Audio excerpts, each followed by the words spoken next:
Good morning, God's beloved. Good morning. Apa kabar Bapak Ibu Saudara yang terkasih? Luar biasa. Luar biasa. Hari ini tanggal 16 Februari. Cepat sekali rasanya ya. Baru saja 2 hari yang lalu kita mengucapkan Happy Valentine's kepada teman-teman ataupun orang yang kita cintai, betul ya? Saya nggak tahu itu asal-usulnya Valentine's dari kata apa, kemudian ada terjadi apa gitu kan. Tapi saya lihat postingan IG semua itu, Instagram, itu semuanya pada posting dengan kekasih mereka. Kalau yang suami istri itu ada yang posting foto pernikahan mereka. Mengekspresikan kembali bahwa mereka mengasihi orang yang mereka kasihi tersebut gitu ya. Tetapi persoalannya adalah dalam hidup kita ini kita sebenarnya tahu kita harus mengasihi. Tetapi itulah yang paling sulit untuk kita lakukan Bapak Ibu. Saya nggak tahu Bapak Ibu setuju atau tidak gitu. Karena esensi dari khotbah saya 2 bulan yang lalu lebih kurang, judulnya itu True Love Never Dies. Kasih yang sejati itu tidak akan pernah berhenti atau tidak akan pernah gagal, tidak akan pernah mati gitu loh. Itu cinta sejati. Cinta sejati itu hanya bisa kita temukan bahwa Tuhan mencintai kita. Betul ya Bapak Ibu ya? Nah, tapi masalahnya kita juga tahu bahwasanya Tuhan meminta kita, bukan hanya meminta, menginstruksikan. Ini perintah. Perintahnya adalah untuk kita saling mengasihi, Bapak Ibu. Dan saya rasa kalau kita terima sebuah perintah, kemudian kita coba menjalankan perintah tersebut, biasanya diawali dengan masih semangat, lakukan sekali, lakukan 2 kali, balasannya nggak dapat ya. Feedback yang kita harapkan tidak kita terima, biasanya akan pudar. Mulai pudar, kita mungkin berpikir, mungkin saya tidak bisa meneruskan mengasihi orang ini. Karena bisa jadi Tuhan mau saya mengasihi yang lain gitu ya. Mengasihi yang lain saja, mungkin yang ini memang sudah hopeless gitu ya Bapak Ibu ya. Oke saudara, saya akan masuk ke dalam firman Tuhan yang diambil dari Yohanes 15 ayat 9 sampai 27. Ini pembacaan firman Tuhannya agak panjang, tetapi kita cernanya itu 1 ayat per 1 ayat saja. Kita santai aja, kita nggak ada diburu waktu. Yang penting dalam firman Tuhan itu kita harus menikmati. Karena kalau makan, itu baca firman Tuhan itu kayak ibaratnya makan Bapak Ibu. Makan yang terburu-buru itu kayaknya tidak nikmat. Ya kan? Asal aja. Jadi seberapa enak pun makanan yang disajikan di atas meja, kalau kita makannya terburu-buru, saya rasa nggak kita nikmati ya. Setuju ya Bapak Ibu ya? Jadi usahakan setiap kali baca firman Tuhan, pelan-pelan kita renungkan, rasakan ini terbuat dari apa, itu rasanya, kalau misalnya keju yang suka ya, dia bisa rasain kejunya itu keju berasal dari negara mana gitu ya, bisa di-enjoy gitu, nggak terburu-buru. Oke. Dikatakan di ayat 9, seperti Bapa telah mengasihi aku. Oke? Demikianlah juga aku, maksudnya Yesus ya, telah mengasihi kamu. Tinggallah di dalam kasihku itu. Jikalau kamu menuruti perintahku, kamu akan tinggal di dalam kasihku. Seperti aku menuruti perintah Bapakku dan tinggal di dalam kasihnya. 2 ayat ini saya anggap satu kesatuan Bapak Ibu. Kita renungkan lagi bersama-sama. Kata Yesus, seperti Bapa telah mengasihi aku. Saudara, kalau kita memaknai mengasihi sesama kita adalah sebuah perintah, itu memang menjadi sangat sulit sekali. Kenapa? Karena manusia cenderung akan gampang mengasihi apabila dia juga dikasihi, Bapak Ibu.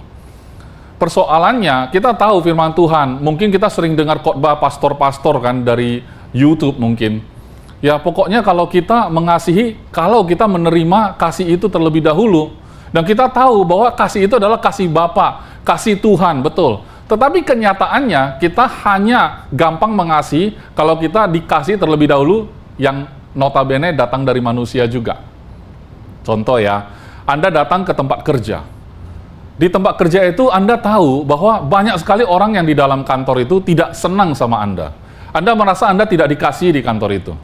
Anda bisa senyum nggak dengan tulus? Rasanya susah. Begitu masuk saja, saudara merasa mata mereka, pandangan mereka itu kayak lampu sorot. yang lagi nyorotin Anda, lagi cari kesalahan Anda. Dalam posisi seperti itu, saya yakin, saya nggak tahu, mungkin saudara bisa. Saya merasa sulit sekali untuk bisa senyum dengan lepas, untuk tulus berbicara dengan orang-orang, kalau kita tahu bahwa mereka semua tidak mengasihi kita. Tetapi Yesus dalam hal ini, dia mengatakan bahwa ada pattern-nya, ada pola, bahwasanya seperti Bapa telah mengasihi dia.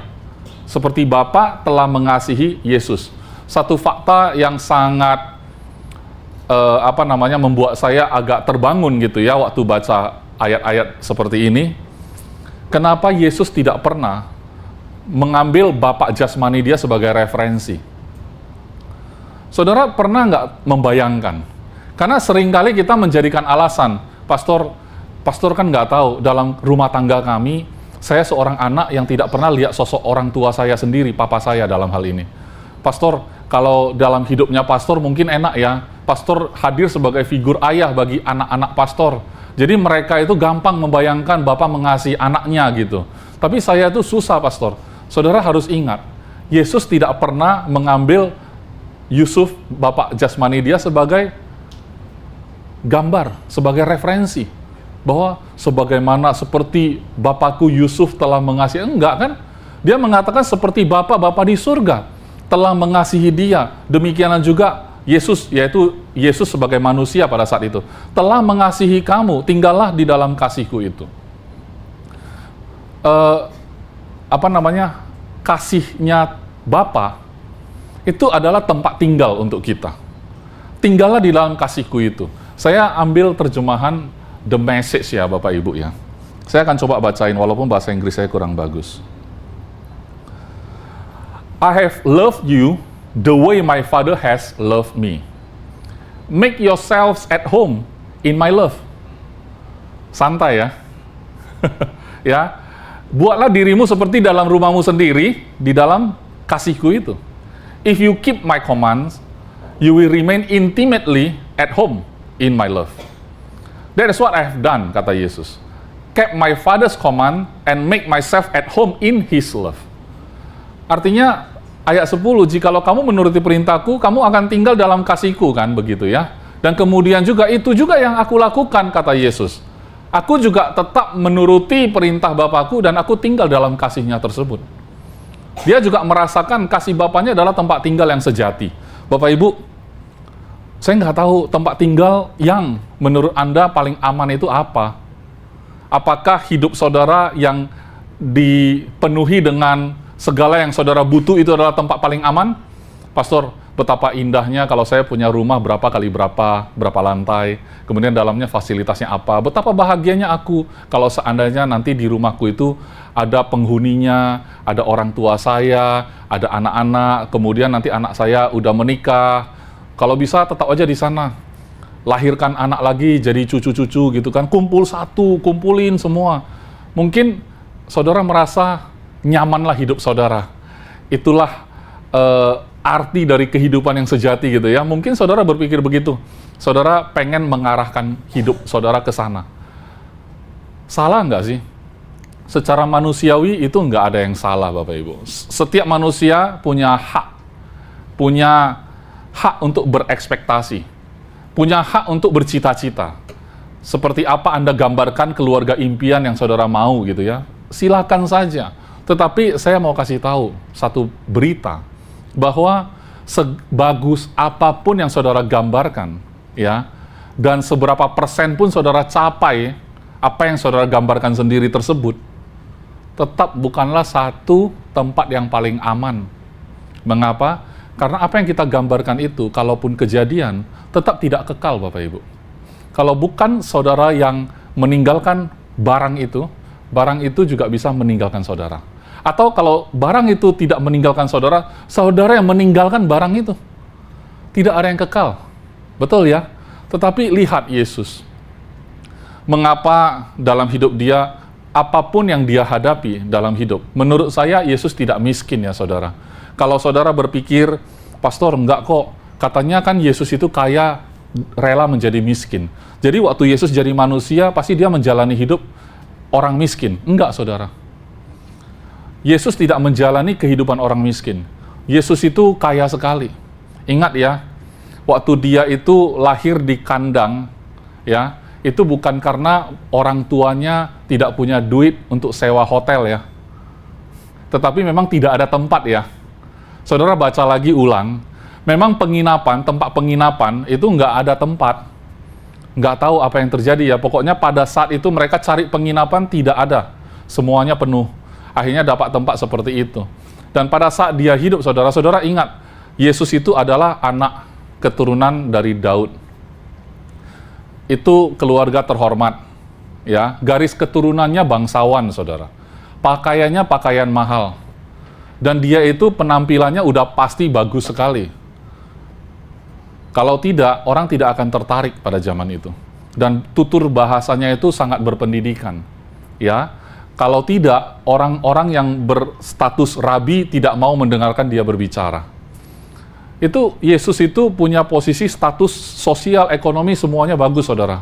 Kalau pelayanannya itu tidak membutuhkan, tidak ada duitnya, saudara, tidak dibutuhkan namanya bendahara, betul nggak? Tapi pelayanan Yesus ada bendaharanya. Jadi Yesus itu menjalani hidup bukan yang seperti yang kita mungkin berpikir, Yesus itu kaya datang ke dunia menjadi miskin, enggak. Tetapi Yesus menjadi miskin pada saat dia naik ke atas kayu salib. Termasuk Bapa mengasihi aku, itu void pada saat dia naik ke atas kayu salib. Tapi kita minus dulu, jangan bahas Yesus di atas kayu salib. Waktu Yesus berjalan di muka bumi, dia belum naik ke atas kayu salib tuh. Apa dasar dia melakukan pelayanan? Ya ini semua, Bapak Ibu. Dia bisa mengasihi murid-muridnya yang notabene mengkhianati dia pada akhirnya, dan dia tahu pasti akan dikhianati. Tapi dia bisa meneruskan kasihnya. Kenapa bisa begitu? Dia jelaskan sainsnya. Ya, secara ilmiah, Yesus bisa mengasihi mereka yang akan mengkhianati dia karena dia memiliki kasih dari Bapanya. Amin, saudara? Saya yakin, kalau saudara dan saya hari ini memahami, mengerti gitu ya, bahwa sebenarnya modal kita ternyata kita harus paham, kita juga memiliki kasih seperti itu. Maka kalau seperti itu kita teruskan baca pun, tidak ada lagi ayat-ayat di dalam Alkitab yang membuat kita itu ragu atau menjadi khawatir, saudara. Waduh, repot nih, Tuhan memberi perintah nih. Perintah supaya saling mengasihi, repot nih. Saudara, mengasihi bukanlah sebuah performance yang untuk diukur-ukur oleh Tuhan, bukan. Tetapi mengasihi itu adalah efek daripada saudara menerima kasih Bapa. Karena Yesus sendiri mengatakan, seperti Bapa telah mengasihi aku, demikian juga aku telah mengasihi kamu. Jadi artinya, Yesus tidak sulit mengasihi. Kenapa? Karena dia punya kasih Bapa yang sempurna itu, bekerja terlebih dahulu dalam hidup dia. Amin, saudara? Artinya, saudara dan saya juga seperti itu sebenarnya. Kalau kita berpikir gimana cara mengasihi orang ya, paling tidak orang itu harus berbuat sesuatu dulu lah. Senyumin saya dulu kayak gitu loh. Kalau sudah senyum, gini aja, nggak usah susah-susah, repot-repot.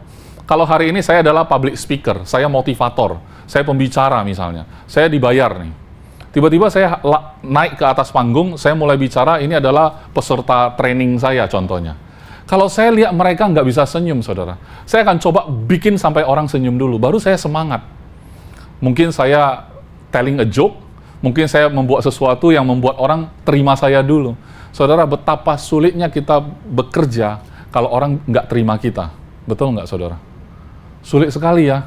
Tapi Yesus tidak diterima di mana-mana, dia tetap bisa melakukannya, saudara. Kenapa? Karena penerimaan Bapa yang luar biasa itu yang membuat dia mampu, saudara.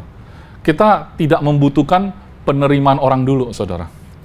Tetapi kalau kita tahu Bapa kita menerima kita, favor, perkenanan Tuhan itu mengikuti kita, nggak usah khawatir tentang orang akan suka sama kita atau tidak, saudara.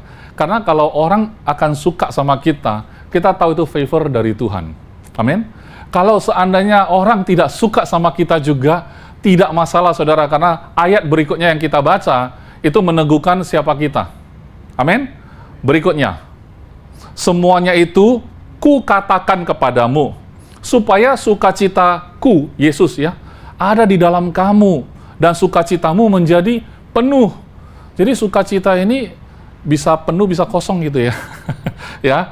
Tapi Yesus mengatakan sukacitanya dia itu dia maunya supaya ada di dalam kita. Supaya sukacita kita menjadi penuh. Artinya sukacita manusia tidak pernah bisa membuat penuh. Tetapi sukacitanya Yesus yang jenisnya, jadi sukacita itu ada jenis-jenis ya. Kalau sukacitanya Yesus dia kasih ke kita, maka sukacita kita menjadi penuh, saudara. Kata ayat 12, inilah perintahku. Nggak enak kan kata perintah kan. Pastor kan kita under grace. Kalau yang perintah-perintah itu kan under law. Enggak sih. Masa sih saya bilang ke anak saya mau instruksi. Perintah itu kan instruksi. Masa sih seorang ayah memberikan instruksi itu harus dimaknai sebagai Taurat? Tidak juga. Ya, inilah perintahku, yaitu supaya kamu saling mengasihi. Seperti aku telah mengasihi kamu. Yesus sedang menjelaskan sebuah lingkungan hidup yang normal untuk orang percaya, saudara. Di antara kita, ya kan, bisa diperintahkan untuk saling mengasihi. Ya. Dan by the way, kasih yang disebut-sebut di sini adalah agape. Kita tahu sebagai orang GBC, ya kan, apalagi sudah diajar oleh pastor-pastor yang wah, bahasa Ibrani, bahasa Yunani luar biasa, ya kan? Dan historinya juga luar biasa. Saudara tahu kan, kata mengasihi atau kasih itu ada beberapa jenis kan. Agape itu katanya jenis yang paling tinggi, itu kasih Tuhan. Jenisnya Tuhan. Kasih yang tanpa syarat katanya gitu. Memberi aja, tidak harap kembali, ya. Nah, dan itu adalah agape, jenis kasihnya Tuhan. Tuhan mengasihi manusia, membuat matahari terbit dari timur, tenggelam kembali ke barat, dan besok akan terbit lagi. Untuk orang berdosa juga terbit matahari. Untuk orang baik juga terbit. Orang jahat juga akan ada matahari untuk dia. Jadi, kalau sudah dicipta, dinikmati. Tidak ada pilih kasih. Jadi, agape. Ada jenis kasih kedua yang namanya phileo kan, saudara. Phileo itu adalah kasih persaudaraan ataupun pertemanan. Phileo itu saya rasa nggak bisa diperintah. Iskandar, saya perintah, kamu harus phileo sama si A. Oh, enggak, itu bukan bestie saya. Saya nggak bisa phileo dia. Bukan bestie, sorry. Ya kan? Oh, brotherhood, nggak bisa. Saya nggak suka dia. Ya kan? Karena dia nggak anggap saya brother, gimana saya anggap dia brother? Nggak bisa. Phileo nggak bisa diperintah, saudara. Kasih berikutnya yang namanya storge, ya, tulisannya storge. Kasih antara keluarga gitu ya. Karena ada hubungan, misalnya orang tua dan anak gitu ya, kakak dan adik gitu ya. Itu kasih yang memang timbul karena memang hubungan darah gitu. Nggak bisa diperintah. Kamu harus mengasihi dia ya, entah siapa itu. Sebagai kasih seperti ada hubungan darah yang nggak bisa. Nggak bisa. Nggak bisa diperintahkan kasih jenisnya storge. Kasih yang terakhir, yang sering digadang-gadang, eros. Asal katanya erotik ya. Kasih antara lawan jenis ya. Tapi kalau sudah LGBT, sesama jenis juga. LGBT, eros juga tuh. Tapi eros nggak bisa diperintah. Ayo, kamu nafsu dong sama dia. Nggak bisa kalau nggak suka, betul nggak? Nggak bisa. Tetapi agape bisa diperintah. Kalau saudara mengatakan, Tuhan nggak bisa, Tuhan saya nggak bisa agape dia. Petrus ditanya, bisa agape, nggak bisa agape? Nggak bisa sampai nangis ya. Sampai ketiga kali Yesus yang menurunkan derajatnya ya, bisa nggak kamu phileo? Tuhan, aku nggak bisa. Sampai phileo pun nggak bisa. Ya, itu sebuah skenario yang diizinkan Tuhan hadir di Alkitab memberi gambaran ke kita. Tetapi saya mau kasih tahu, kenapa disebut perintah? Artinya memang itu bisa. Kalau tidak bisa, tidak mungkin disebut perintah, saudara. Amin ya, saudara ya. Nggak mungkin Tuhan memerintahkan sesuatu yang tidak bisa Anda lakukan. Nggak mungkin. Kenapa? Karena kita anak Tuhan. Kalau itu adalah perintah untuk membenci sesama, justru itu yang nggak bisa. Tapi kalau kalian harus saling mengasihi, ini perintah, wajar dong. Wajar dong, bukan sesuatu yang beban dong. Justru disuruh membenci itu yang beban dong. Betul nggak? Orang yang membenci saudaranya adalah membunuh. Oke, saya ganti bahasanya. Pastor Fredrik nanti bunuh Pastor Gav ya. Susah banget itu perintah ini. Wah susah. Gila aja nih Pastor Is, suruh saya jadi pembunuh. Kan gitu kan? Susah. Kenapa? Memang bukan DNA-nya kita. Tapi kalau DNA-nya memang pembunuh, wah itu gampang. Pastor, siapa lagi selain dia? Lanjut. Iya kan? Gampang, karena memang itu DNA-nya. Tapi kalau DNA kita bukan seperti itu. DNA kita adalah DNA Kristus. Kristus itu DNA-nya mengasihi, saudara. Dan DNA Yesus itu dia dapat dari Bapanya. Amin? Tidak ada hambatan. Tidak ada DNA yang rusak yang turun dari Bapa di surga ke Yesus. Tidak ada.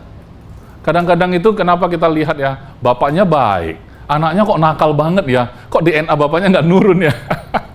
Kadang-kadang curiga sama istrinya ya, mamanya. Ini asli nggak sih? Darah bapaknya bukan sih? Kenapa beda banget ini anak sama bapaknya, kan begitu ya? Bapaknya baik banget, soleh banget, kok anaknya nakal seperti ini gitu ya? Sampai kayaknya DNA-nya rusak, ini rusak-rusak, istri yang disalahkan. Ya kan? Nah jadi saya yakin ya kalau itu namanya perintah, kalau kita bilang Tuhan aku nggak bisa agape, ingat, agape itu bukan kamu yang disuruh mengasihi, tapi Tuhan yang mengasihi. Kamu cuma disuruh alirkan kasihku. Alirkan kasihku. Nggak butuh kamu bisa, butuh kamu mau aja. Itu namanya ketaatan. Pastor Paul minggu lalu juga khotbahnya kan begitu ya. Ilustrasinya adalah anak kecil yang dia pangku di atas kakinya, dan dia nggak tahu anak ini namanya siapa. Anak ini juga nggak tahu Pastor Paul ini siapa. Tapi ketika disuruh kamu berjalan ke arah kamera, dia berjalan, lambaikan tangan. Oke, balik ke sini, dia balik aja. Bisa nggak? Bisa. Kalau seorang bapak meminta anaknya melakukan itu, bisa? Pasti bisa. Nggak mungkin bapaknya bilang, coba kamu bangun rumah sebelah. Nggak mungkin. Nggak mungkin. Pasti bapak kalau memberikan instruksi, itu pasti dia tahu anaknya bisa. Dan itu adalah hal normal. Berjalan ke sana hal yang normal. Lambaikan tangan hal yang normal. Anaknya bisa lakukan, tetapi menjadi seperti seorang anak kecil, artinya walaupun anak tidak paham, dia lakukan juga. Kalau misalnya saudara tergerak oleh belas kasihan, mungkin saudara lagi makan di food court. Si emas-emasnya itu lagi bersih-bersihin meja saudara. Saudara bisa loh melihat wajah dia tiba-tiba tergerak belas kasihan. Pernah nggak merasakan begitu? Terus apa yang saudara lakukan? Oh, mendoakan dia kah? Rohani sekali ya. Saudara digerakkan apa? Saudara lakukan saja. Itu adalah bentuk dari praktis kehidupan berjalan bersama Tuhan, saudara. Kenapa? Karena hidup kita bukan untuk kita lagi kok. Kalau saudara mampu melakukan sesuatu, dan Tuhan gerakkan saudara lakukan, dan anyway memang Tuhan menggerakkan kita lakukan biasanya kita apa yang kita bisa. Ya. Tapi kalau saudara merasa mustahil, mungkin iya. Masa sih saya harus begitu? Masa sih saya harus begitu gitu ya? Saudara harus ingat, kalau dia memberi perintah, sebenarnya dia yang akan menggenapinya. Kalau dia bilang saling mengasihi, sebenarnya yang perlu kita lakukan adalah alirkan kasihnya dia juga. Bukan suruh Anda sendiri produce kasih. Kalau saudara produce kasih itu phileo. Produksilah. Enggak semua orang saudara bisa lakukan phileo. 1 hari, 2 hari kita bina hubungan, kita bisa phileo sama dia. Ya menjadi bestie. Ya, itu phileo. Bisa saudara kembangkan itu. Dibutuhkan waktu memang. Tapi begitu dia melakukan kesalahan, wah sulit sekali melanjutkan phileo. Kalau engkau baik sama aku jauh lebih baik sama kau. Kalau kau jahat sama aku, biar kau tahu siapa aku. Ku tunjukkan, ya kan? Itu manusia biasa, saudara. Nggak usah bangga dengan bahasa begitu. Tapi cowok biasa begitu, lebih maco bahasanya begitu ya. Kalau engkau baik sama aku jauh lebih baik. Tapi kalau kamu jahatin aku, lihat nanti pembalasanku. Cowok banget ya. Tapi sorry, semua cowok sama kayak gitu. Nggak ada nilai plusnya. Ya, yang ada nilai plus itu, walaupun kau jahat sama aku tetap baik. Cowok-cowok lain yang maco-maco itu, ya dia bilang bodoh ini cowok. Masa udah dijahatin masih baik juga. Tapi memang itu yang Beda kan harusnya. Tetapi makanya orang Kristen bilang kan, berikan kalau ditampar kiri kasih kanan ya. Bodoh. Kalau orang dunia bilang bodoh. Tetapi itu memang kiasan, saudara. Saya yakin ya, kita bukan disuruh untuk kalau ditampar kiri kasih kanan itu dalam bentuk fisik ya. Saya yakin bukan seperti itu. Tetapi maksudnya kamu memang tidak membalas ya. Kamu tidak membalas karena orang melihat Anda tidak membalas, dia stres sendiri, saudara. Saudara pernah nggak kalau orang udah lagi marah, saudara baik tetap sama dia, dia makin emosi, saudara.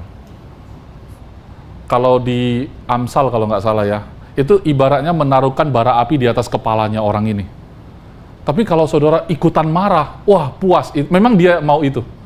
Supaya bisa ada berbalas-balasan, kemudian mungkin pukul-pukulan berakhir di penjara.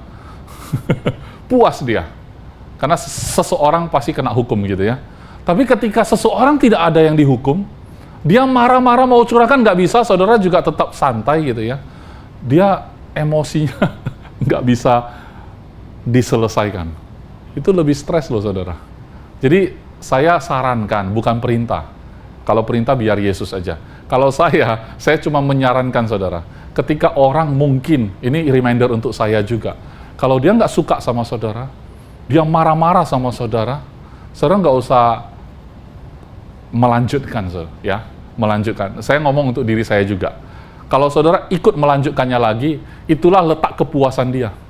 Ya, kalau saudara sepertinya tidak melanjutkan emosinya dia, saya yakin dia pasti lebih panas lagi sebenarnya.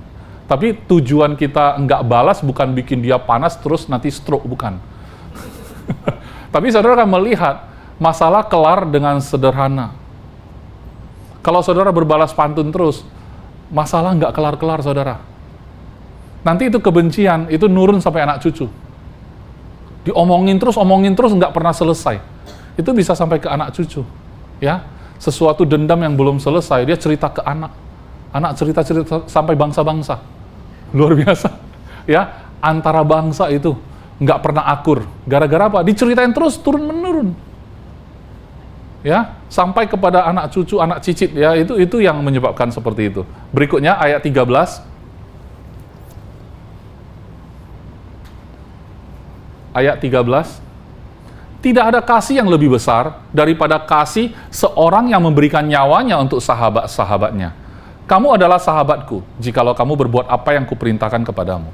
Saudara, gini ya, bicara tentang memberi nyawa, saya rasa tidak relevan. Kita juga bukan di dunia yang mungkin lagi perang gitu ya, tiba-tiba sahabat kita itu mau diancam, dibunuh. Terus kita bilang, jangan bunuh dia, bunuh aku saja. Heroik sekali. Sekali lagi, saya maknai ini bukan sesuatu yang gimana kita menunjukkan sebuah kasih, ekspresi gitu ya. Ekspresi kita mengasihi seseorang, yaitu memberikan nyawa kita untuk orang itu. Emang ada orang yang menuntut nyawa kita? Enggak. Tapi kalau zaman modern ini, saudara, saya memaknai, ya kan, saudara pernah dengar nggak istilah time is money, saudara? Waktu adalah uang. Segala-galanya itu dihitung dengan satuan uang. Ya, saya bicara sama Anda habis 2 jam, ini setara sama penghasilan saya selama 2 jam, itu lebih kurang misalnya 5 juta saya habis loh, bicara sama kamu sia-sia, 5 juta saya melayang.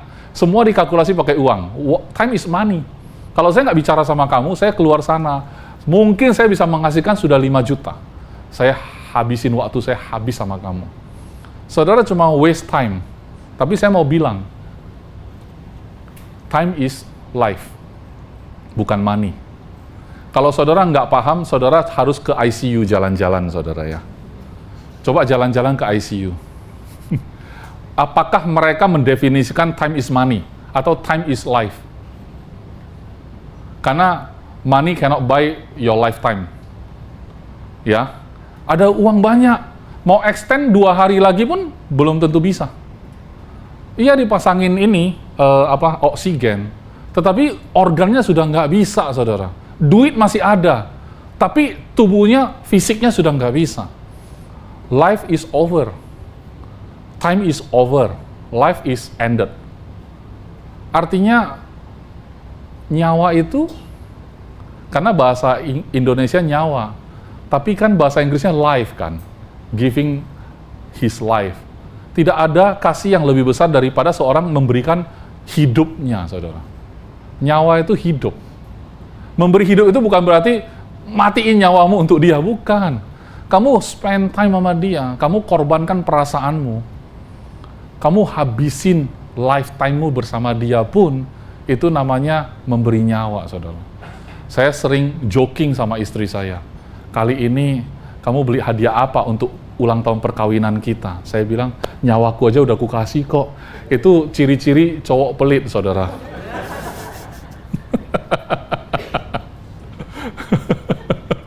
Kalau dia ngeyel, saya bawa dia ke ICU. Bercanda ya, saudara ya. Tetapi memberi nyawa untuk sahabat-sahabatnya tidak harus selalu berbicara tentang kami siap mati untuk saudara-saudara kita, ya kan? Sekristen, saudara kita lagi di sana, lagi diserang misalnya, ditindas. Mari kita pergi ke sana, menunjukkan, saudara, bukan agape, itu phileo, itu kasih persaudaraan, ya. Tentang itu tidak usah Kristen.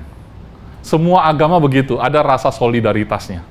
Tanpa agama juga ada rasa solidaritas sejenis itu. Kemanusiaan sudah berbicara seperti itu. Tidak perlu harus repot-repotin agama deh. Nggak usah repot-repotin tentang Tuhan-Tuhan deh. Semua manusia umumnya sudah bisa begitu. Nggak usah manusia, sorry, maaf, saya turunkan derajatnya. Bukan manusia, hewan pun bisa begitu, saudara, betul nggak sih? Ada rasa solidaritasnya, ya. Coba kalau misalnya kumpulan di sana ada harimau terlalu serem. Di sebuah hutan gitu ya, kita ganggu aja monyet. Kita ganggu aja satu monyet, datang nggak monyet-monyet lain? Pasti datang gitu loh. Oh, berarti monyet ada phileo juga kan gitu. Dia nggak mau dong kalangan monyet ini diserang sama manusia, dia serang balik gitu loh, ya. Nah seperti itu ya, saudara ya. Jadi memberikan nyawa bukan berbicara tentang memberikan nyawa kita mati untuk seseorang, bukan, tapi berbagi hidup, saudara. Saya tahu sulit sekali rasanya kadang-kadang, karena sepanjang pengalaman yang kami hadapi pelayanan gitu ya, dari kami masih muda sampai hari ini, masih muda tetap, ya. Tetapi ya paling tidak 20 tahunan ada lah ya, bicara tentang pelayanan. 20 tahunan ini kita banyak ketemu orang yang dimana kita sebenarnya sudah bicara, rasanya sia-sia, saudara. Saya juga salah satu yang nggak suka pelayanan adalah konseling. Tapi bahaya nih. 2 bulan lalu saya khotbah di sini, saya bilang saya nggak suka jadi pastor karena salah satu pelayanannya adalah menguburkan orang kan. Tapi saya harus lakukan itu bulan lalu, ya kan? Saya nggak suka konseling. Nanti datang orang konseling. Konseling nggak apa-apa lah ya. Tapi tahu nggak apa yang saya nggak suka dari konseling? Karena pada saat kita menyediakan waktu, ternyata mereka itu nggak siap dengar. Mereka maunya kita yang dengar, ya. Dan biasanya kalau konseling itu katakanlah suami istri, dua-dua duduk di depan kita, biasanya mereka akan bergantian cerita versi mereka, betul kan, saudara? Nah, ketika kita baru mau ngomong, dia lanjut tuh, suami atau istrinya, lanjut. Kita baru mau ngomong, lanjut lagi. Jadi sebenarnya mereka pengen cerita doang, bukan pengen mendengar. Kalau misalkan konseling, biasanya saya di depan saya ngomong, karena sudah tahu kan, kita udah ngomong duluan. Pertama, jawabannya tetap Yesus. Kedua, konseling cuma butuh sekali sebenarnya. Karena kalau kita nggak paham solusinya adalah Yesus di pertemuan pertama, saya rasa pertemuan kedua akan sama aja. Karena jawabannya tetap Yesus. Setuju nggak? Kalau dia setuju, disclaimer di depan nih. Kalau setuju baru lanjut. Kalau nggak, karena sudah menyerahkan nyawa terlalu lama nih. Dalam konseling, saya udah serahkan nyawa banyak, maksudnya waktu banyak dan banyak sia-sia, karena memang mereka cerita. Pertemuan kedua itu cuman extended story, untold story aja. Pastor, kemarin saya belum cerita ya. Sebenarnya sebelum itu kejadian, saya sebenarnya udah cukup sabar. Sebelum itu terjadi, Pastor, ini yang terjadi. Dia cerita lagi, kita dengerin lagi. Itu nggak akan kelar, saudara. Kenapa? Karena mereka memang pengen cerita doang. Saudara mungkin bisa nasihatin saya, Pastor, memang sometimes orang itu butuh didengar doang, tidak butuh mendengar, cuma butuh didengar, habis itu selesai. Enggak, saudara. Saya nggak pernah dengar orang cuma didengar aja selesai. Enggak. Setelah dia lihat kita nggak bereaksi, saudara, dia cari pendeta lain yang bisa kasih reaksi, paling tidak emoticon. Paling tidak ada emoticonnya. Baru dia merasa puas, saudara. Kalau saudara cuma ya gitu aja, dengar aja, memang saudara siapkan diri hanya untuk mendengar, masalah selesai dong. Nyatanya kan enggak. Setelah didengar, dia episode 2, episode 3, episode berseri-seri lah pokoknya lah. Kalah lah drama Korea, ya. Ya, kemudian ayat 14, kamu adalah sahabatku jikalau kamu berbuat apa yang kuperintahkan kepadamu. Jadi sebenarnya antara Yesus dan murid-murid, Yesus menganggap mereka sahabat-sahabatnya, ya. Dan sebenarnya sederhana kok, antara kalian saling mengasihi. Tetapi saudara, ini masih normal hidupnya Yesus bersama murid-murid. Di penghujung-penghujung waktu Yesus belum diserahkan, saudara, murid-muridnya bertanya kepada Yesus, siapa yang terbesar di antara kita? Gimana? Tidak sia-sia, saudara. Saya rasa apa yang kita rasakan hari ini, penderitaan tidak sebanding apa yang Yesus rasakan, saudara. Kita kan tidak maha tahu. Kita sok tahu aja kita sebel sama orang. Kita yang tidak maha tahu aja sebel. Kita kadang-kadang tahu, tapi yang sok tahu, ya, bukan benar-benar tahu gitu ya. Yang sok tahu aja kadang benar kan. Yang kita sok tahu itu kadang benar kan. Asumsi-asumsi itu kadang benar. Ini orang pasti begini, betul-betul. Nah, itu aja kita sebel sama orang yang kita udah tahu dia mau cerita, sebel sama dia. Tapi Yesus bukan cuma tahu dia akan berkhianat. Sudah ngomong, sudah kasih tahu, ya kan, saling mengasihilah kalian ya. Tiba-tiba di ujungnya, siapa yang paling besar di antara kita? Di mana rasa saling mengasihi itu? Kayak omong kosong gitu loh. Seorang master dikelilingi murid-murid yang tampaknya sayang banget sama dia. Tapi sejentik kuku aja, mereka tinggalin dia. Dihianati begitu aja, saudara. Dan Yesus pun dari awal sudah tahu itu akan terjadi, saudara. Gimana rasanya, saudara? Makanya bersyukur kepada Tuhan, kita tidak maha tahu. Kalau kita maha tahu, saudara, kita diam aja duduk di rumah, udah kecewa sendiri. Karena kita maha tahu.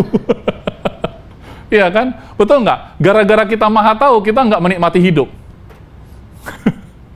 Justru kita nggak tahu, seru gitu hidup ini. Kadang-kadang kita minta Tuhan, kasih tahu saya, beri hikmat. Seolah-olah kalau tahu semua itu namanya hikmat. Belum tentu, saudara. Ada hal-hal yang kita nggak tahu itu lebih baik. Supaya jalannya lebih seru aja gitu. Kalau kita tahu semua, duduk aja begitu udah kecewa duluan. Kok ibu tiba-tiba nangis? Iya, saya tahu di sana orang ngomongin saya. Sedih nggak? Duduk aja gitu nangis. Bu, kok tiba-tiba nangis? Iya, di Medan sana ada yang ngomongin saya. Padahal saya sayang banget sama dia. Tapi hari ini dia ngomongin saya. Sekarang lagi ngomong, saya dengar tuh. Wah. Saudara dan saya tidak bisa handle. Kalau saudara diberi kuasa untuk mengetahui semua, nggak bisa handle. Oleh sebab itu, tempat paling aman adalah Tuhan tahu semua, dia bisa handle, saudara. Dan dia minta kita tinggal di dalamnya. Di dalam kasihnya kita tinggal, itu tempat tinggal kita. Kasih Tuhan menjadi satu tempat tinggal. Amin, saudara? Tempat tinggal yang bukan notabene-nya rumah, bukan. Tetapi rumah apapun yang saudara tempatin, saudara tinggal dalam kasih Bapa.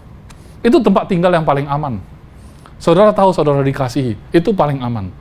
Kalau saudara tahu saudara dibenci di luar sana, tapi saudara lebih tahu saudara dikasihi Bapa, itu lebih penting. Tapi saudara tahu saudara diomongin di belakang, nggak apa-apa. Yang penting saudara tahu saudara dikasihi Bapa, itu tempat tinggal saudara, bukan yang di luar itu. Amin. Ayat 15. Aku tidak menyebut kamu lagi hamba, sebab hamba tidak tahu apa yang diperbuat oleh tuannya. tetapi aku menyebut kamu sahabat. Karena aku telah memberitahukan kepada kamu segala sesuatu yang telah kudengar dari Bapa-Ku. Jadi Yesus berbicara pun sumbernya dari Bapa, saudara. Yesus itu adalah gambaran betapa transparannya kehidupan seorang anak manusia. Seperti apa Bapa itu, seperti itulah dia. Nah, porsi kita adalah seberapa transparan kita, seperti apa Yesus, seperti itulah kita hari ini. Seberapa transparan kita juga. Kalau transparan, itu demi kebaikan siapa? Demi kebaikan kita. Karena kalau kita dibenci, kita nggak merasa kita yang dibenci. Ini ada ayatnya berikutnya ya. Berikutnya, ayat 16. Bukan kamu yang memilih aku, tetapi akulah yang memilih kamu. Dan aku telah menetapkan kamu, supaya kamu pergi dan menghasilkan buah. Dan buahmu itu tetap, supaya apa yang kamu minta kepada Bapa dalam namaku, diberikannya kepadamu. Ini ilmiahnya ya. Ini scientificnya.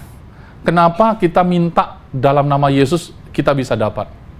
Bukan karena kita hebat, karena memang kita tahu kita tinggal dalam kasih Bapa, kita juga sudah dipilih, kemudian kita ditetapkan oleh Dia untuk menghasilkan buah, dan buah itu tetap. Artinya, apapun yang kita minta dalam nama Yesus, itu diberikan kepada kita.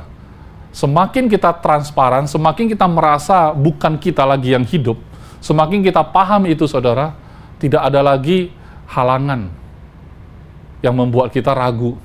Memang kadang-kadang, kok beda ya pastor, hari ini saya doakan orang sakit, besok saya doakan nggak sembuh, kemarin sembuh loh. Kita mencari-cari salahnya di mana ya. Saudara, kalau saudara masih cari salahnya di mana saudara, berarti yang sembuhin adalah saudara. Tapi kalau yang sembuhin adalah Tuhan, kenapa saudara ambil pusing? Kemarin kok bisa, hari ini kok nggak bisa? Itu kan Tuhan yang sembuhin. Kalau memang Tuhan yang sembuhin, kenapa saudara ambil pusing? Kalau saudara tergerak doain, ya doain. Saudara nggak tergerak doain, saudara nggak doain juga nggak salah kok. Saudara digerakkan untuk doain, saudara tetap tidak doakan, emang saudara masuk neraka? Enggak juga. Tuhan punya banyak anak-anak Tuhan. Anak-anaknya tersebar di mana-mana. Saudara tidak mau, selalu ada yang mau. Oke? Tapi kalau kita tinggal dalam pemahaman bahwa ini privilege. Kalau Tuhan taruh ini dalam hatiku, kalau aku lakukan ini adalah satu keistimewaan. Saya mau lakukan. Saya katakan ya untuk melakukan. Itu privilege. Kalau saudara tidak lakukan, orang lain yang akan lakukan juga.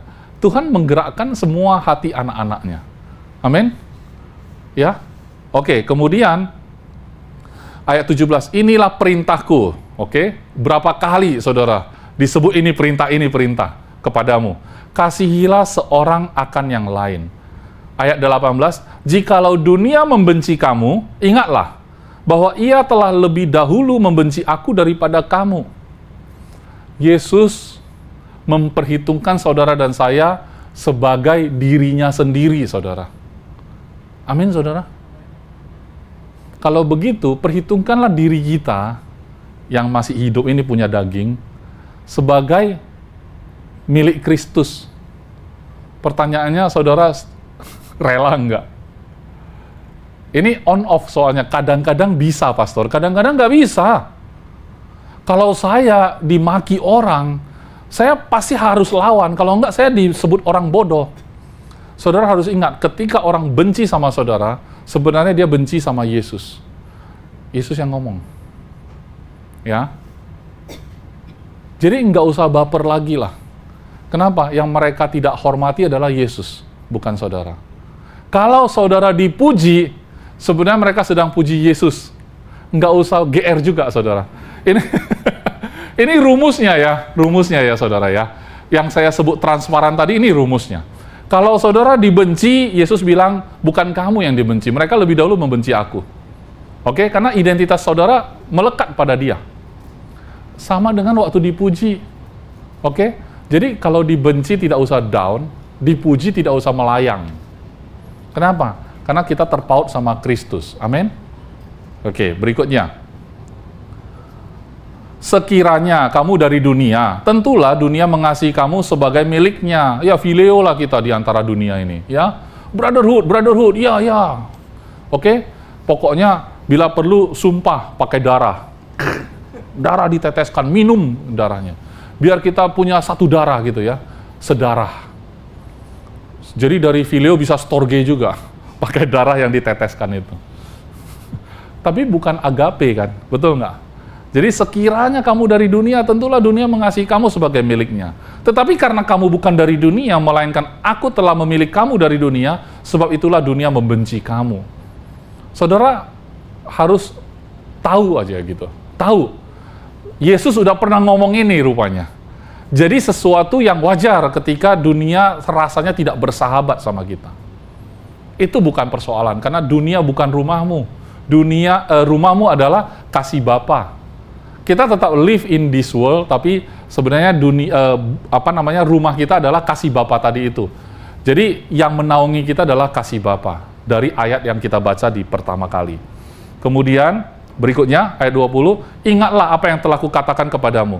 Seorang hamba tidaklah lebih tinggi daripada tuannya. Jikalau mereka telah menganiaya aku, mereka juga akan menganiaya kamu. Jikalau mereka telah menuruti firmanku, mereka juga akan menuruti perkataanmu. Jadi kalau di dunia ini Yesus saja menderita. Maksudnya, Pastor Paul ngomong kemarin, kalau Yesus saja menjalaninya dengan tidak mudah, kenapa kita orang-orang grace mengekspek hidup kita itu mudah? Yesus itu grace itu sendiri, bukan under grace dia. Dia itu grace itu sendiri. Rasul-rasul itu under grace. Dia orang yang preach grace paling akurat. Tidak mungkin ada pastor di dunia ini yang masih hidup hari ini, ya, di dunia, bisa preach the gospel of grace itu lebih bagus dari para rasul zaman dulu. Betul tidak? Mereka paling presisi, para rasul. Dan rasul itu juga menjalaninya tidak mudah. Kenapa kita orang-orang yang under grace doang cuma belajar sedikit saja, kita merasa hidup kita harusnya senang. Hal-hal yang tidak enak itu harusnya nggak ada. Loh, kok bisa saudara berpikir begitu? Sedangkan para rasul expect itu. Memang dunia begitu. Kenapa? Yesus pernah ngomong begini. Jadi nggak usah shock, nggak usah surprise.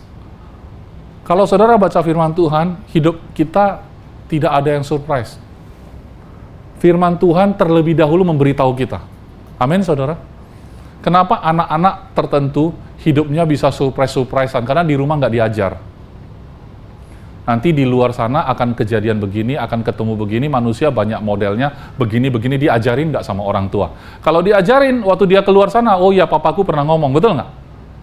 Tapi kalau dia otodidak, itu yang berat memang. Banyak anak-anak Tuhan otodidak. Harus tabrak tembok. Tabrak sana-sini, sana-sini, sana-sini, konseling sana-sini, pindah gereja sana-sini, baru dia dapat esensinya. Itu pun tidak sempurna. Tapi ada orang yang santai aja, duduk dengar, konsisten aja dengar, paham tuh. Dia paham ketika ketemu masalah, tetap ketemu masalah ya. Tapi ketika ketemu, dia tidak bereaksi seperti orang yang lain. Dia tahu, ya biasa ini. Yesus pun pernah mengalami begini. Jadi itu yang membedakan orang baca firman atau tidak sebenarnya. Ini bukan untuk condemn saudara ya. Tetapi saya cuma mau jelasin, scientifically memang ada perbedaan antara orang yang baca firman dan orang yang tidak baca firman. Dan scientifically juga ada beda orang yang baca firman Tuhan, percaya begitu saja, ada yang bertanya terus, scientifically ada beda itu. Pasti ada bedanya. Itu sebabnya kenapa orang yang duduk di gereja yang sama, dengerin khotbah pendeta yang sama, tapi efeknya bisa beda-beda, receptionnya beda, penerimaannya beda. Ya, dikatakan tidak ada satu orang pun yang masuk kerajaan Allah kalau tidak menjadi sama seperti anak kecil ini. Kita memaknai anak kecil kan beda-beda. Oh, maksudnya harus bodoh gitu ya. Maksudnya harus tidak paham apa-apa gitu ya. Enggak, ada yang memaknainya yang lain-lain lagi gitu. Oh, maksudnya tidak mampu gitu ya. Anak-anak kan tidak mampu. Jadi kita lihat dari sisi ketidakmampuan. Bahasa Inggris ketidakmampuan itu penyakit sebenarnya kalau dalam bahasa asuransi. Ya, ketidakmampuan. Jadi tidak memaknai sebagai anak kecil adalah seolah-olah kita tidak mampu kayak anak kecil. Bukan. Just simply meaning polos. Anak kecil tidak pernah banyak nanya gitu. Karena dia percaya. Dia patuh begitu saja. Tidak banyak reasoning dalam pikiran dia. Itu aja sebenarnya. Bukan soal tidak mampu.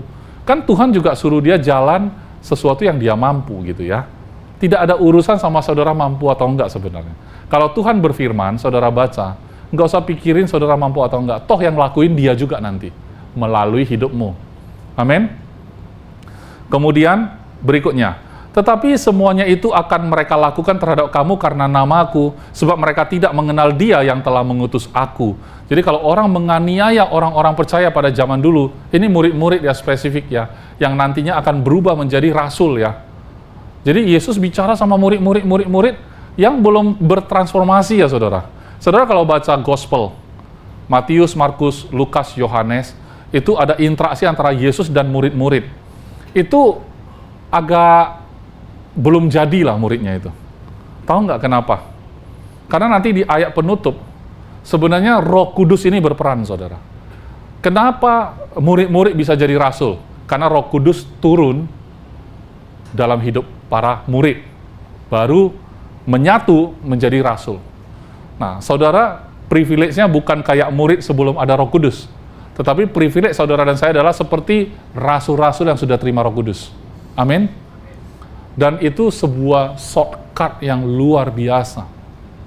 Kalau saudara menjadi salah satu dari murid-murid Yesus dan hidup bersama Yesus waktu itu, saudara akan lakukan jauh lebih parah dari yang muridnya lakukan. Saudara sekarang kan kalau baca, ya kan Petrus menyangkal Yesus sebelum ayam berkokok 3 kali. Saudara baca senyum-senyum, seolah-olah kalau saudara jadi dia tidak akan begitu.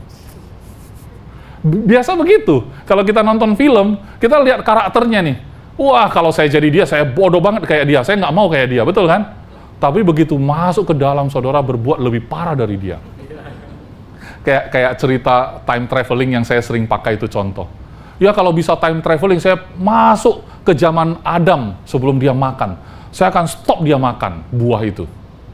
Betul kan? Pengen kayak gitu, jadi hero kan? Ternyata begitu pulang ke mesin waktu, saudara jadi ular itu. Saudaralah yang bikin dia makan rupanya.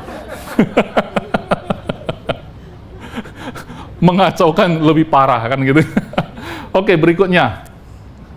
Sekiranya aku tidak datang dan tidak berkata-kata kepada mereka, mereka tentu tidak berdosa. Tetapi sekarang mereka tidak mempunyai dalih bagi dosa mereka.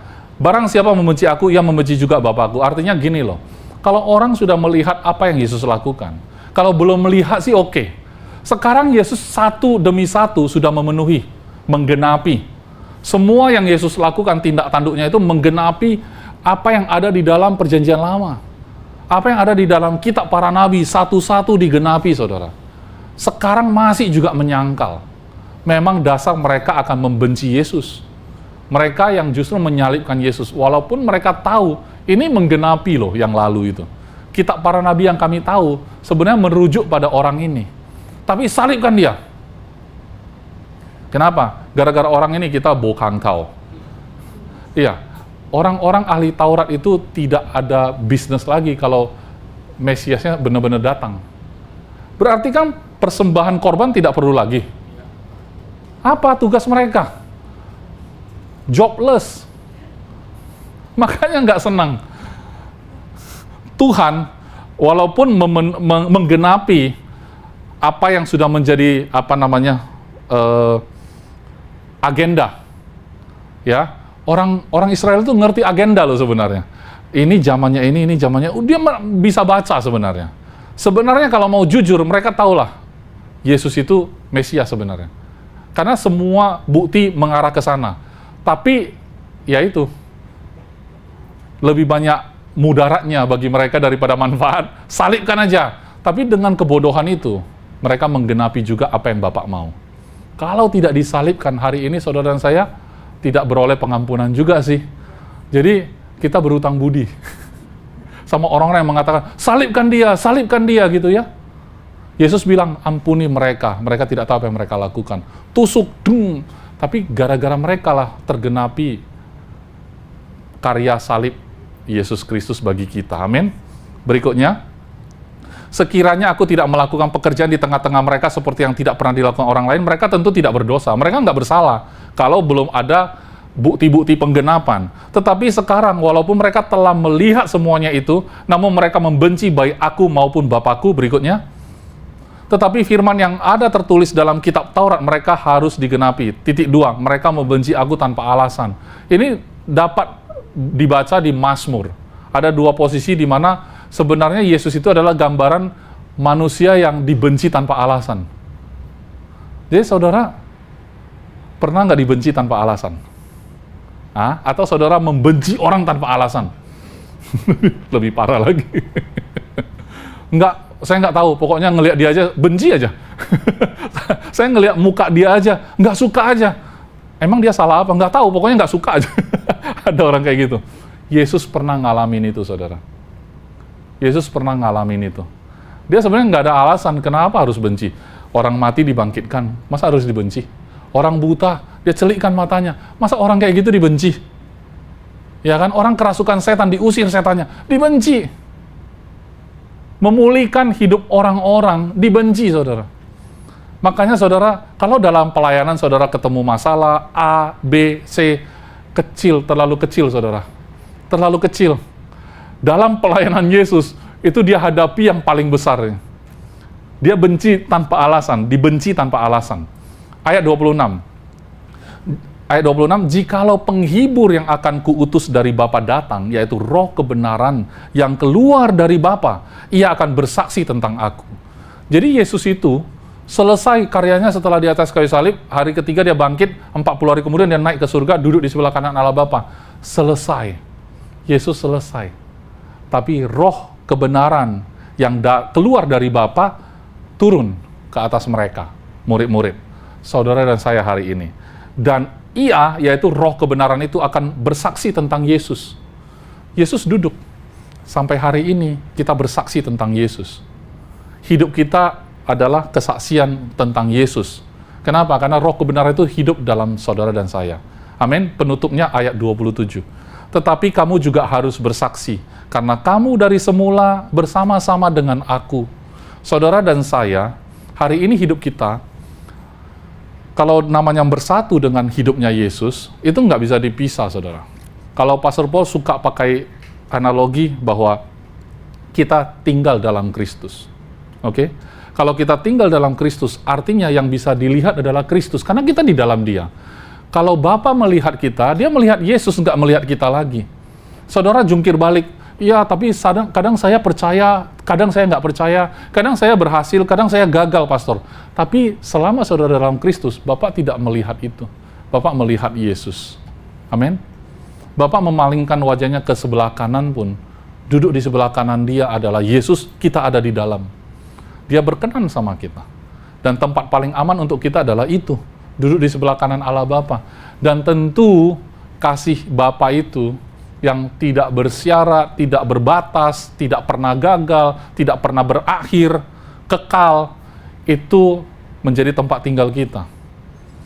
Tetapi saat kita bergerak di bumi ini, kita ketemu dengan berbagai jenis manusia, berbagai jenis persoalan, berbagai jenis tantangan. Kalau Pastor Paul bilang raksasa, kita ketemu raksasa, tantangan dalam hidup kita, yang mungkin membuat kita itu merasa hidup kita itu belum berguna, kalau raksasa ini belum takluk. Seolah-olah hidup saudara tidak berguna rasanya, hanya gara-gara 1-2 hal saudara belum menang. 1-2 hal saudara belum beresin dalam hidup saudara. Saudara merasa hidupku nggak berarti, hidupku nggak berguna, hidupku tidak berharga. Itu adalah tipuan iblis, saudara. Tetapi Bapak mau bilang, engkau anakku, kepadamu aku berkenan, aku mengasihi engkau. Amin. Dan ketika Bapak melihat saudara, Dia selalu tersenyum. Tidak ada yang namanya kemarahan lagi, menyaksikan, mana anakku, mana? Kenapa kamu masih begini? Kenapa kamu masih begitu? Enggak. Dia menerima kita apa adanya. Pertanyaannya, kenapa ada orang-orang percaya yang hidupnya itu selalu sepertinya gampang menaklukkan giant, raksasa. Tantangannya juga dia bisa hadapi dengan mudah, kelihatannya, saudara. Tetapi pada kenyataan waktu orang-orang anak-anak Tuhan ini bergerak, ya, apapun yang mereka kerjakan gitu ya, bergerak, mereka punya pergumulan mereka. Betul, mereka hadapi pergumulan mereka. Yang saudara bilang, kok kelihatannya gampang ya? Karena sudah selesai. Karena itu sudah menjadi masa lalu. Makanya biasanya orang bersaksi kan biasanya karena sudah lewat ya saudara ya. Ada nggak orang bersaksi, nanti saya akan hadapi kesulitan? Kan enggak. Orang bersaksi itu kan, kemarin saudara saya mengalami begini. Tapi puji Tuhan, haleluya, bla bla bla. Udah selesai punya ini, baru dijadikan kesaksian kan.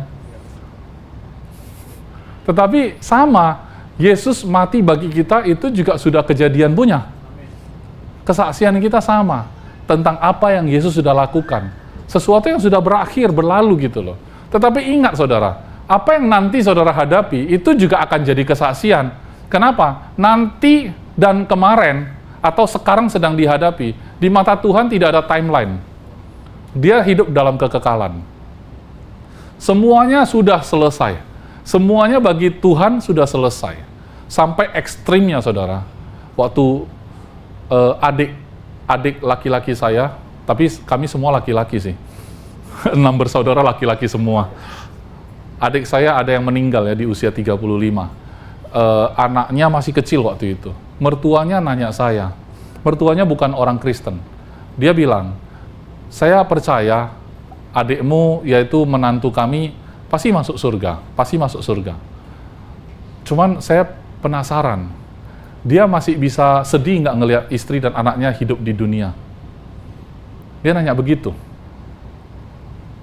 Saya nggak tahu kok bisa jawab spontan ya saudara, tidak perlu setuju sama saya ya, ini jawaban spontan saya bilang, sekarang aja, orang yang meninggal ya, kalau namanya masuk surga, mereka nggak ada urusan waktu lagi. Sekarang aja mungkin bagi dia sudah bersama dengan anak dan istrinya di sana. Nggak ada perasaan, oh belum tuh. Karena sudah dalam kekekalan kan. Jadi nggak ada isu lagi sebenarnya. Yang ada isu itu adalah orang yang masih hidup dalam timeline seperti kita. Masih tanggal 16 Februari 2025, besok tanggal 17, ya kan? Ingat ya, mobil harus ganjil ya besok ya. Banyak libur lupa kan, salah bawa mobil kan, platnya. Tangkap nanti kan gitu ya. Semuanya bikin planning segala macam. Karena apa? Karena memang kita belum selesai dengan timeline kita. Tapi Yesus pernah once in his life juga berada dalam timeline. Betul kan? Dia lahir dari Maria gitu ya. Usia 30 dia mulai berjalan di dalam pelayanan 3 tahun setengah. Dia tahu bakal disalib. Bayangkan saudara, timeline dia jelas. Lahir untuk mati, tapi mati untuk bangkit untuk naik, duduk di sebelah kanan Allah Bapa. Dia timelinenya jelas banget gitu. Dan semuanya sesuai timeline. Iblis pikir udah menang, tapi justru itu memenuhi timeline. Luar biasa sekali. Jadi timeline kita serahkan pada Tuhan deh. Amin saudara. Dan kita tidak akan pernah gagal kalau kita hidup tinggal di dalam pribadi yang tidak pernah gagal tersebut. Jangan definisikan apa yang saudara sedang hadapi saat ini sebagai sebuah kegagalan. Kalau saudara merasa belum berhasil. Jangan definisikan itu. Amin. Jangan definisikan juga hubungan-hubungan yang saudara merasa hari ini belum pulih. Tetapi masih bergumul nih, pastor. Jangan simpulkan itu. Karena di mata Tuhan semuanya sudah selesai. Jadi kalau masih seperti belum, berarti belum di akhir. Ya. Kan katanya indah pada akhirnya. Jadi kalau belum indah berarti belum berakhir, saudara. Ya, indah pada akhirnya kan. Berarti kalau belum terasa indah, belum akhir dong. Jadi akhirnya saudara, saya mau ucapkan, kalau saudara tinggal dalam Kristus, saudara ada di dalam sang kasih itu sendiri. Perintah tentang kita harus saling mengasihi bukanlah sesuatu yang sulit bagi kita. Justru saudara harus lihat, untuk membenci orang itu yang sulit. Karena memang DNA kita bukan DNA membenci. DNA kita adalah DNA Kristus yang selalu mengasihi karena dia adalah kasih itu sendiri. Mari kita bangkit berdiri, saya ingin berdoa untuk kita semua di tempat ini.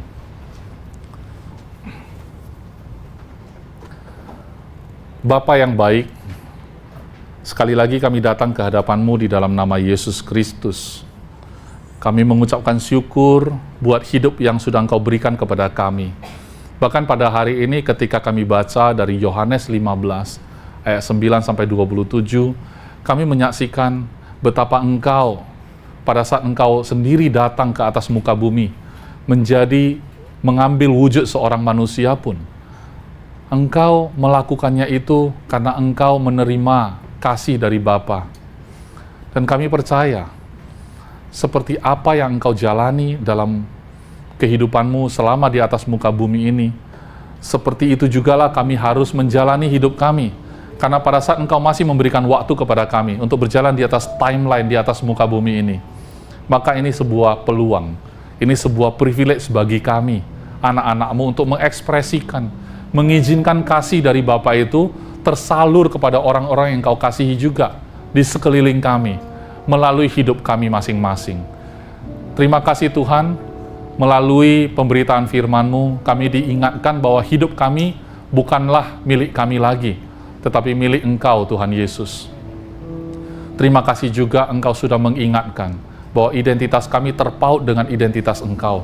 Dan identitas ini tidak bisa diganggu-gugat. Tidak ada yang bisa memisahkan dari kasih-Mu, memisahkan kami dari kasih-Mu. Oleh sebab itu, biarlah izinkan kasih-Mu itu berjalan, mengalir melalui hidup kami.